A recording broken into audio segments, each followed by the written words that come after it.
रात का अंधेरा अपने पूरे जोश में था। जंगल की गहराइयों में केवल झिंगुरों की आवाज और हवा की सरसराहट सुनाई दे रही थी। जब वसुंधरा और देव उस अंधेरे में हाथ में टॉर्च लिए एक एक कदम बढ़ा रहे थे, चारों तरफ सिर्फ डर और रहस्य का सन्नाटा फैला हुआ था। हवा में मिट्टी और गीले पत्तों की गंध थी और वसुंधरा के दिल में बस एक ही बात घूम रही थी, कहीं देर न हो जाए, कहीं हनुमंत पापा को कुछ हो न गया हो। देव उसकी आंखों में डर साफ देख पा रहा था। उसने उसका हाथ कसकर थाम लिया। वसु, कुछ नहीं होगा, मैं हूं ना। जब तक मैं हूं, तुम्हारे पापा को कुछ नहीं होने दूंगा।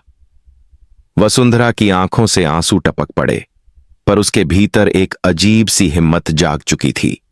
वो अब किसी हाल में पीछे हटने वाली नहीं थी। वो दोनों आगे बढ़े तो दूर कहीं से एक अजीब सी आवाज सुनाई दी, जैसे कोई कराह रहा हो या कोई मदद के लिए पुकार रहा हो। वसुंधरा ने देव का हाथ झटकते हुए कहा, देव, वो आवाज सुनो, ये पापा की है, मैं पहचान सकती हूं। देव ने टॉर्च की रोशनी उस दिशा में घुमाई, पर सामने सिर्फ पेड़ों की परछाइयां थीं। वसु, रुको, यहां जानवर भी हो सकते हैं। लेकिन वसुंधरा ने देव की बात सुने बिना दौड़ लगा दी। उसके पैरों में कांटे चुभे, कपड़े फट गए, पर उसे परवाह नहीं थी। उसे बस अपने पिता को बचाना था। उधर चंद्रिका घर पर बैठी अपने हाथ में पूजा की माला घुमा रही थी, पर उसके चेहरे पर संतोष नहीं था। वो जानती थी कि हनुमंत का गायब होना कोई साधारण बात नहीं है।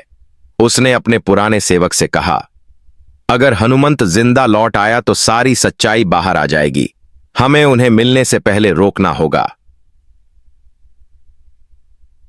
उसके चेहरे पर वही पुरानी साजिशी मुस्कान लौट आई थी और उसकी आंखें ठंडी योजनाओं से भरी हुई थीं। वापस जंगल में देव ने आखिरकार वसुंधरा को पकड़ लिया और दोनों उस दिशा में पहुंचे जहां से आवाज आ रही थी। अचानक उन्होंने देखा, हनुमंत एक पुराने कुएं के पास पड़े हुए थे। उनके हाथ रस्सियों में बंधे थे और उनका चेहरा जख्मी था। वसुंधरा की चीख निकल पड़ी, पापा! वो दौड़कर उनके पास पहुंची और रस्सियां खोलने लगी। हनुमंत की सांसें धीमी थीं, लेकिन उन्होंने अपनी बेटी की आवाज सुन ली थी। वसु, तुम यहां कैसे आई? वसुंधरा ने रोते हुए कहा, पापा, अब कुछ नहीं होगा, मैं आपको यहां से निकालूंगी। देव ने आसपास देखा। कुछ पैरों के निशान थे जो किसी गाड़ी तक जा रहे थे। उसने अंदाजा लगाया कि किसी ने हनुमंत को यहां मारने नहीं, छिपाने की कोशिश की थी। वसु, हमें जल्दी करना होगा, शायद जिसने इन्हें यहां छोड़ा है वो लौट सकता है। अचानक पीछे से आवाज आई, इतनी जल्दी मत करो देव। और वहां पर नंदिनी का आदमी करणवीर सिंह खड़ा था, बंदूक लेकर। देव ने उसे देखकर दांत भींच लिए। तो ये सब तुम्हारा काम था करणवीर? करणवीर मुस्कुराया, नहीं देव, मैं तो सिर्फ आदेश मानता हूं, और इस बार आदेश आया है ऊपर से, जहां से तुम्हारे रिश्ते टूटते हैं। देव समझ गया कि यह सब चंद्रिका और नंदिनी की नई चाल है। वसुंधरा ने देव के सामने खड़े होकर कहा, अगर किसी ने मेरे पापा को फिर छुआ तो मैं किसी को नहीं छोड़ूंगी। करणवीर हंसा, वाह वसुंधरा, पहले तो तुम खुद रोती थीं, अब शेरनी बन गई हो। देव ने बीच में कहा, तुम्हें क्या लगता है इस जंगल में सिर्फ तुम बंदूक लेकर आए हो? देव ने अपनी जेब से एक फ्लेयर गन निकाली और आसमान में दाग दी। रोशनी फैलते ही करणवीर की आंखें चौंधिया गईं और देव ने उसे धक्का देकर गिरा दिया। हनुमंत को देव और वसुंधरा ने मिलकर ऊपर उठाया, लेकिन तभी जंगल के अंदर से धुएं की गंध आने लगी। किसी ने झाड़ियों में आग लगा दी थी। वसुंधरा चीखी, देव, ये आग, हम फंस गए हैं। देव ने बिना समय गंवाए हनुमंत को अपने कंधे पर उठाया और वसुंधरा से कहा, भागो उस दिशा में जहां नदी की आवाज आ रही है। दोनों भागते रहे। हवा में राख उड़ रही थी, लेकिन देव की पकड़ ढीली नहीं पड़ी। घर पर इस बीच चंद्रिका को खबर मिल चुकी थी। देव और वसुंधरा दोनों जंगल में हैं और हनुमंत को लेकर लौट रहे हैं। चंद्रिका ने टेबल पर रखा गिलास पटक दिया, तो अब खेल पलटना होगा। अगर वो लौट आए तो हमारा राज खत्म। नंदिनी डर गई। मां, अब क्या करेंगे? चंद्रिका ने ठंडी सांस लेकर कहा, अब एक को जाना होगा, वसुंधरा या देव। रात ढल चुकी थी। देव और वसुंधरा आखिरकार नदी किनारे पहुंचे। उन्होंने हनुमंत को पानी से साफ किया और धीरे धीरे वो होश में आने लगे। वसुंधरा ने उनकी आंखों पर हाथ रखकर कहा, अब सब ठीक है पापा, हम आपको घर ले जाएंगे। हनुमंत ने धीरे से कहा, नहीं बेटी, घर में अब कोई सुरक्षित नहीं है। चंद्रिका बहुत दूर चली गई है अपने पापों में। देव ने गंभीर होकर कहा, वसु, अब वक्त है इस परिवार की सच्चाई सबके सामने लाने का। वसुंधरा की आंखों में अब डर नहीं बल्कि आग थी। हां देव, अब कोई नहीं बचेगा जिसने हमारे साथ खेल खेला। सुबह की हल्की रोशनी जंगल की नमी से भीगे पत्तों पर पड़ रही थी। जब वसुंधरा ने हनुमंत के माथे पर ठंडे पानी का छींटा मारा और कहा, पापा, अब हमें आपको यहां से निकालना ही होगा। देव ने हनुमंत को सहारा देकर पास खड़ी गाड़ी की तरफ बढ़ाया, जो उसने रात में अपने दोस्तों की मदद से मंगवाई थी। वसुंधरा के कपड़े फटे हुए थे, चेहरे पर धूल जमी थी, लेकिन उसकी आंखों में एक नई चमक थी। अब वो डरने वाली नहीं थी। हनुमंत ने कमजोर आवाज में कहा, वसु, इस बार सावधान रहना, ये लोग अब हमें और नहीं छोड़ेंगे। चंद्रिका और नंदिनी की नजर सिर्फ इस घर पर नहीं बल्कि उस राज पर है जो सब कुछ बदल देगा। देव ने तुरंत पूछा, कौन सा राज? हनुमंत ने लंबी सांस ली। वो पुराना दस्तावेज जिसमें इस हवेली की असली मालकिन का नाम लिखा है, और वो है तुम्हारी मां, देव। देव का चेहरा फक पड़ गया। वसुंधरा भी हैरान रह गई। क्या मतलब पापा? ये हवेली तो चंद्रिका की है, उन्होंने ही कहा था कि। हनुमंत ने दर्द से आंखें बंद कीं और कहा, वो झूठ था वसु। तुम्हारे दादा ने अपनी असली बहू के नाम ये हवेली छोड़ी थी, लेकिन चंद्रिका ने चाल चलकर वो सब अपने नाम करवा लिया। और तुम्हारी मां, देव की मां, उनकी सौतेली बहन थीं। ये सब झूठ, धोखा और लालच का खेल था। देव ने अपने मुट्ठियां भींच लीं। उसके मन में अब आग भड़क चुकी थी। तो अब बहुत हुआ ये खेल। अब सच्चाई सबके सामने आएगी, चाहे कुछ भी हो जाए। उधर हवेली में चंद्रिका का चेहरा भय और गुस्से से तमतमा रहा था।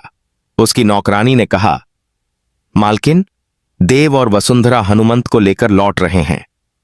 चंद्रिका ने अपने गहनों को उतारकर फर्श पर पटक दिया। नहीं, ऐसा नहीं हो सकता।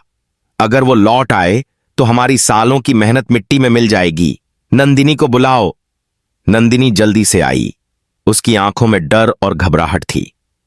मां, अगर अब सब बाहर आ गया तो हमारा नाम, हमारी इज्जत।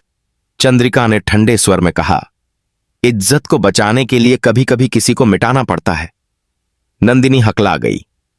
किसको? चंद्रिका ने सीधे कहा, वसुंधरा को। उसी वक्त हवेली के बाहर कार की आवाज गूंजी। देव और वसुंधरा हनुमंत को लेकर लौटे थे। दरवाजे पर खड़ी चंद्रिका ने अपने चेहरे पर नकली मुस्कान लाते हुए कहा, अरे वसु, देव, तुम लोग ठीक हो? मैं तो बहुत डर गई थी कहीं कुछ।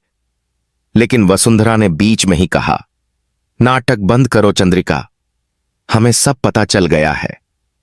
चंद्रिका का चेहरा सख्त पड़ गया। उसकी आंखें लाल हो गईं। क्या पता चल गया? देव ने कदम आगे बढ़ाते हुए कहा कि तुमने हमारे परिवार से सब छीना है और मेरे पिता की मौत का असली कारण भी तुम ही हो। नंदिनी ने डरते हुए कहा, देव, तुम गलत समझ रहे हो। वसुंधरा ने फोन निकाला और वीडियो चलाया। उसमें करणवीर सिंह का बयान था, जो अब पुलिस कस्टडी में था। उसने कबूल किया था कि हनुमंत को उसी ने अगवा किया था, चंद्रिका और नंदिनी के कहने पर। हवेली में सन्नाटा छा गया। हनुमंत ने कांपते हाथों से कहा, अब खेल खत्म चंद्रिका। लेकिन चंद्रिका ने हार नहीं मानी। उसने अपने कमरे की तरफ दौड़ लगाई। देव और वसुंधरा उसके पीछे पीछे। उसने दराज से एक रिवॉल्वर निकाली और कहा, कोई पास मत आना, मैं सब खत्म कर दूंगी। देव ने हाथ उठाया, तुम जितना चाहो हमें रोक नहीं सकती। सच्चाई सामने आ चुकी है। चंद्रिका ने ठहाका मारा। सच्चाई? सच्चाई तो ये है कि ये हवेली मेरी है, सब कुछ मेरा है, तुम सब मुझसे नहीं छीन सकते। वसुंधरा ने आगे बढ़ते हुए कहा, यह हवेली तुम्हारी नहीं, तुम्हारे पापों की कैदखाना है चंद्रिका, और आज मैं इस हवेली की हर दीवार से तुम्हारा झूठ मिटा दूंगी। तभी पुलिस की गाड़ियां बाहर रुक गईं। देव ने पहले ही सबूत पुलिस को भेज दिए थे। इंस्पेक्टर अंदर आया। चंद्रिका देवी, आपको हनुमंत जी के अपहरण और धोखाधड़ी के केस में गिरफ्तार किया जाता है। चंद्रिका चिल्लाई, नहीं, कोई मुझे छू नहीं सकता, मैं इस घर की मालकिन हूं। उसने गोली चलाने की कोशिश की, पर देव ने उसके हाथ से बंदूक छीन ली। गोली छत से टकराई और पेंटिंग टूटकर गिर पड़ी। पेंटिंग के पीछे वही पुराना दस्तावेज निकला जिसमें लिखा था, इस हवेली की असली मालकिन सुचित्रा देवी, देव की माता। सबकी आंखें खुली की खुली रह गईं। वसुंधरा ने दस्तावेज उठाकर कहा, अब सबूत भी हमारे पास है और इंसाफ भी होगा। चंद्रिका को पुलिस ले गई।